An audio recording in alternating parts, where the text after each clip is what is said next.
জুলাই 24-এ আপনি একজন প্রতিবাদী। আপনি রাজপথে নেমে আসলেন, প্রতিবাদ করলেন, আপনি ডিপি লাল করলেন। আপনি আসলে বুঝতেই পারেননি যে এটা একটা মেটিকুলাস প্ল্যান ছিল। 5 আগস্ট সরকার পরিবর্তন ঘটলো। 5 আগস্টে আমরা কি দেখলাম?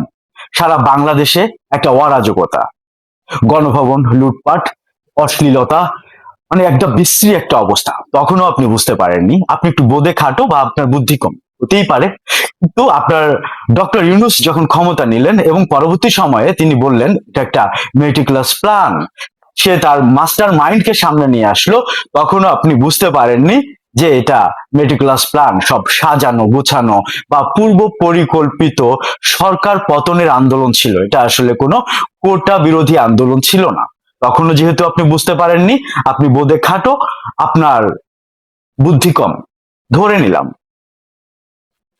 পরবর্তী সময় যখন মব কালচার শুরু হলো, অফিসে বাড়িতে রাস্তাঘাটে যেখানে পাচ্ছে মব আক্রমণ হচ্ছে, মবের একটা স্বর্গরাজ্য হয়ে উঠলো বাংলাদেশ, তখনও আপনি বুঝতে পারেননি, আপনি বোধে খাটো, তাই তো?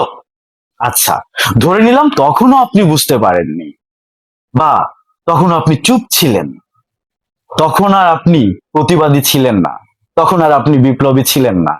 আপনার বিপ্লবটা একটা এক পেশে, আপনার প্রতিবাদটা এক পেশে, মানুষের জন্য না, সাধারণ মানুষের জন্য। আপনার হৃদয় কাঁপেনি, আপনাদের আসমান কাঁপেনি।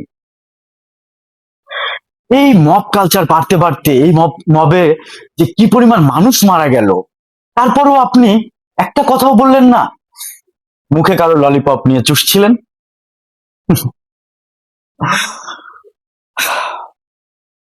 এরপর শুরু হলো মুক্তিযুদ্ধের স্মৃতিচিহ্ন বিজড়িত যত স্থাপনা আছে, প্রতিটা স্থাপনার উপরে আক্রমণ, প্রতিটা স্থাপনা ভেঙে দেওয়া হলো, গুড়িয়ে দেওয়া হলো।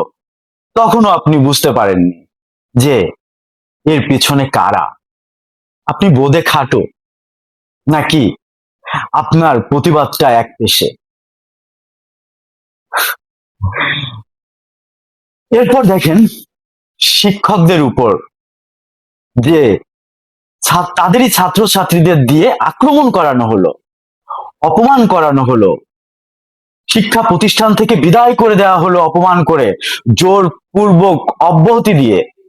তারপরও আপনি বুঝতে পারেননি, নাকি আপনার প্রতিবাদটা এক পেশে, নাকি আপনি এক পেশে বিপ্লবী? প্রশ্ন করুন নিজেকে। অবশ্য এই প্রশ্ন করার বুদ্ধিটা বা বোধটা আপনার হয়তো নেই। টিকটিকেও বলছে ঠিক ঠিক ঠিক। এরপর তৌহিদি জনগোষ্ঠী, তৌহিদি জনতা একের পর এক মাজারে আক্রমণ করলো, মাজার ভেঙে দিল। তখনও আপনি চুপ ছিলেন, আপনি প্রতিবাদ করেননি। তখন আপনার ঘুম ঠিকঠাকই হয়েছে। কবরে আগুন জ্বালিয়ে দেওয়া হলো, তখনও আপনার বিবেকে একটু নাড়া দেয়নি, তখনও আপনি ঠিকঠাক ঘুমোতে পেরেছেন। যখন কবর থেকে একটা মানুষের লাশ বের করে এনে রাজপথে সবার সামনে পুড়িয়ে দেওয়া হলো, তখনও আপনার বিবেক নাড়া দেয়নি, তখনও আপনি ঠিকঠাক ঘুমোতে পারছেন। তখন আর আপনি প্রতিবাদী হয়ে ওঠেননি, তখন আপনি রাজপথে নামেননি, আপনি একটা কথাও বলেননি। যখন জনসম্মুখে মানুষকে আগুনে পুড়িয়ে মারা হলো, তখনও আপনি নীরব ছিলেন। আবার দাবি করেন আপনি প্রতিবাদী, আপনি তখন ঘুমোতে পারেননি, তাই রাজপথে নেমে এসেছিলেন, তাই তো? নারীকে হেনস্থা করা হচ্ছে একের পর এক, এবং হেনস্থাকারীকেই তৌহিদি জনতারা আন্দোলন করে ছাড়িয়ে এনে ফুলের মালা দিয়ে বরণ করে নিচ্ছে। তখনও আপনি চুপ, তখনও আপনার বিবেক নাড়া দেয়নি, তখনও আপনি এক পেশে ছিলেন, তখন আপনি শান্তিতে ঘুমাচ্ছিলেন, তখন আপনার আসমান কাঁপেনি, তখন আপনারা আর প্রতিবাদ করেননি, তখন কার ললিপপ মুখে নিয়ে চুষছিলেন? কার? আপনারা এক পেশে বিপ্লবী, এই কারণেই লাল বিপ্লবী বললেই খেপে ওঠেন। হামে আর এক লক্ষ শিশু এক ঝুঁকিতে রয়েছে, এই কথাও আপনারা প্রতিবাদ করেননি। যারা 24শে জুলাইতে ঘুমাতে পারেননি, রাজপথে নেমে এসেছিলেন, প্রতিবাদ করেছিলেন, ডিপি লাল করেছিলেন, তারা কোনো কথা বলছেন না কেন? তারা কোনো প্রতিবাদ করছেন না কেন? তারা বিচার চাইছেন না কেন? তারা এখন শান্তিতেই ঘুমোতে পারছেন, তাই তো? আপনাদের এখন বোধ শক্তি কাজ করে না, আপনাদের এখন মানবিকতা কাজ করে না। আপনারা আসলে একপেশে বিপ্লবী। আপনাদের এই বিপ্লবটা, আপনাদের প্রতিবাদটা একটা নির্দিষ্ট গোষ্ঠীর জন্য, একটা নির্দিষ্ট রাজনৈতিক গোষ্ঠীর জন্য, আসলে মানুষের জন্য না। শত শত কলকারখানা বন্ধ হয়ে গেল, লাখ লাখ মানুষ বেকার হয়ে গেল, কই তখন তো দেখলাম না যে আপনারা একটা কথা বললেন বা একটু প্রতিবাদ করলেন? করেননি তো কেন? তখন আপনারা চুপ ছিলেন। লাখ লাখ মানুষ, হাজার হাজার পরিবার যখন বিপদে পড়ে গেল, চাকরি হারালো, কলকারখানা বন্ধ হয়ে গেল, তখন আপনারা চুপ ছিলেন কিভাবে? আপনারা ঘুমোতে পারছিলেন? আপনাদের আসমান তো কাঁপেনি? তখন কার ললিপপ মুখে দিয়ে চুষছিলেন?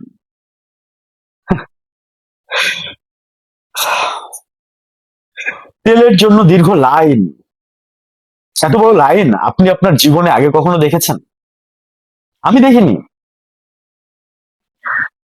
এই যে কৃত্রিম একটা সংকট তৈরি হলো, তেলের দাম বাড়লো, সংকটটি কেটে গেল, বাইরে থেকে তেল এসেছে, সংকট কিন্তু কেটে গেছে।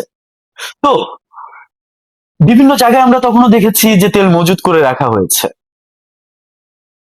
কেন কথা বলেন? চুপচাপ লাইনে দাঁড়িয়েছিলেন, 8 ঘন্টা 10 ঘন্টা লাইনে দাঁড়িয়ে ছিলেন, কথা বলেননি কেন? আপনি না বিপ্লবী? আপনি না ঘুমোতে পারেন না? আপনি না রাজপথে নেমে আসেন? আপনি না সেই মানুষটা? তাহলে এখন কেন চুপ? কাল ললিপপ চুষেন।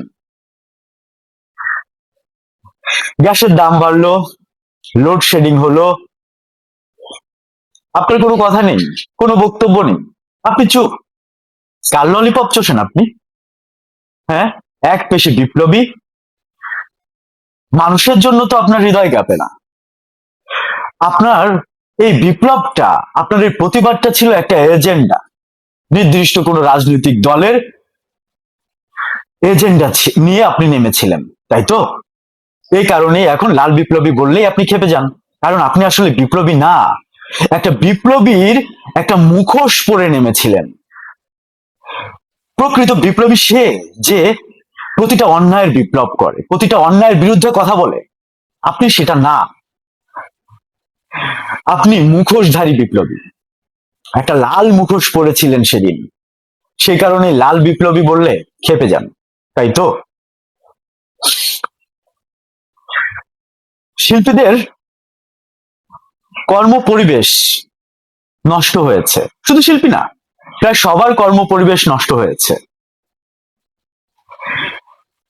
আগে একজন শিল্পী যখন কাজে যেত, তখন তার সহশিল্পী বা ইউনিটে যে ছিল, কে কোন দল করে না করে এগুলো আমরা কেউ মাথায় নিতাম না, আমরা সবাই একভাবে একসাথে সুন্দরভাবে কাজ করতাম। আর এখন ও অমুক দলের, ও অমুক দলের, ওকে নেওয়া যাবে না। এই কালচারটা 5 আগস্টের পর শুরু হয়েছে। হ্যাঁ, এজন্য দায়ী কিন্তু আপনারা। কথা বলছেন না তো? কর্মহীন করে দেওয়া হলো একদল শিল্পীকে, যারা নির্দিষ্ট একটা রাজনৈতিক দলের সাথে জড়িত। অনেকের চাকরি গেল শুধুমাত্র তার রাজনৈতিক পয়েন্ট অফ ভিউ বা রাজনৈতিক সমর্থনের কারণে।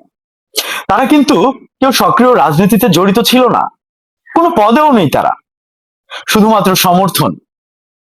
এই সমর্থনের জন্য অনেক মানুষ বিপদে পড়ে গেল।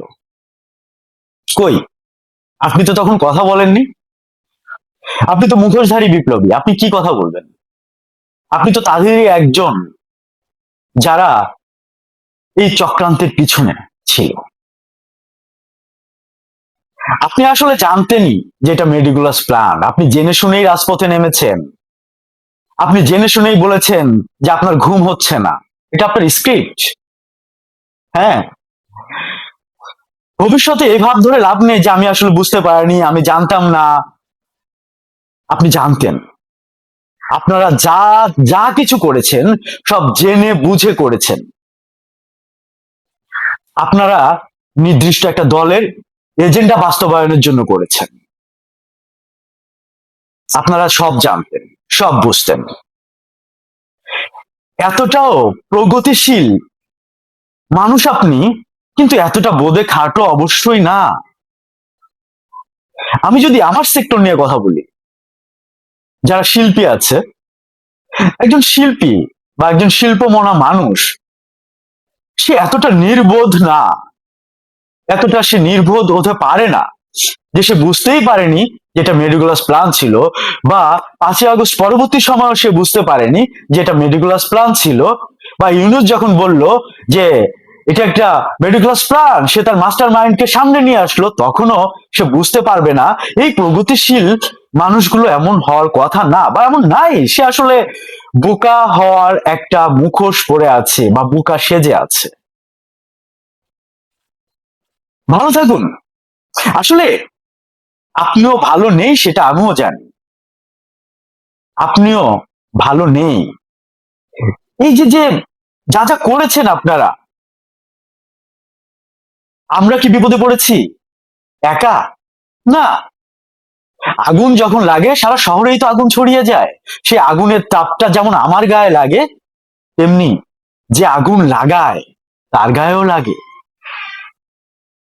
আমরা যেমন ভালো নেই, আপনারাও ভালো নেই, ভালো থাকার কথাও না। আপনাদের ভিতরে যদি বিন্দু মাত্র মনুষ্যত্ব বোধ থাকে, আপনারাও ভালো থাকতে পারবেন না। আপনারাও তো বিবেকের সামনে দাঁড়াতে হয়। যদি সামান্য পরিমাণ বিবেক থাকে বা বোধ শক্তি থাকে, যদিও আপনারা অতটা, যতটা বোকা সেজে থাকেন, যতটা নির্বোধ সেজে থাকছেন, আপনারা ততটা নির্বোধ না। এটা আমরা ভালো করে জানি। সুদিন আসবে, আলো আসবেই। ভালো থাকুন, দেখা হবে বিজয়ে। জয় বাংলা।